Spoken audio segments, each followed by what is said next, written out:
Alors, je m'appelle Solène Joanneau et je suis maîtresse de conférences en sciences politiques à Sciences Po Strasbourg. Famille, violence, justice.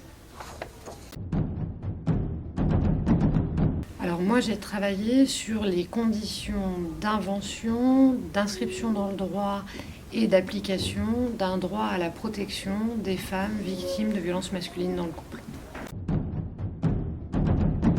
Alors si je devais résumer ce livre, en fait, le début de l'ouvrage s'intéresse en fait à comment émerge cette idée d'inventer un droit à la protection des femmes victimes de violences masculines dans le couple.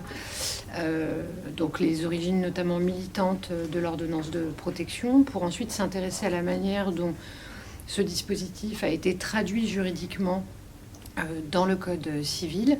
Et puis après, on abandonne l'Assemblée nationale pour aller s'intéresser aux tribunaux et regarder comment les magistrats mettent en œuvre ce dispositif. Donc il y a à la fois un chapitre qui porte sur comment on audience les ordonnances de protection, un chapitre qui revient sur comment se déroulent les ordonnances de protection en termes d'audience. Et puis ensuite, je m'intéresse à la manière dont les juges décident de délivrer ou pas cette protection judiciarisée et sur le contenu des décisions qu'ils prennent lorsqu'ils décident de protéger les femmes qui viennent les solliciter. Avec 54 procédures instruites au fond en 2010 et 5845 en 2021, le recours à ce dispositif demeure rare au regard du nombre d'affaires de violences conjugales poursuivies au pénal.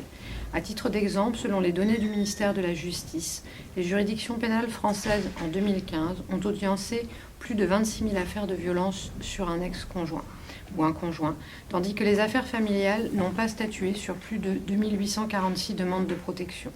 Comment expliquer la difficile implantation de ce dispositif de protection dans le système judiciaire français, quand dans les pays nord-américains et européens qui en sont dotés, ce type d'instrument connaît un succès d'une bien plus grande ampleur? Telle est la question que le présent ouvrage entend traiter, en revenant sur les conditions d'invention, de transcription juridique et de mise en œuvre judiciaire de l'ordonnance de protection.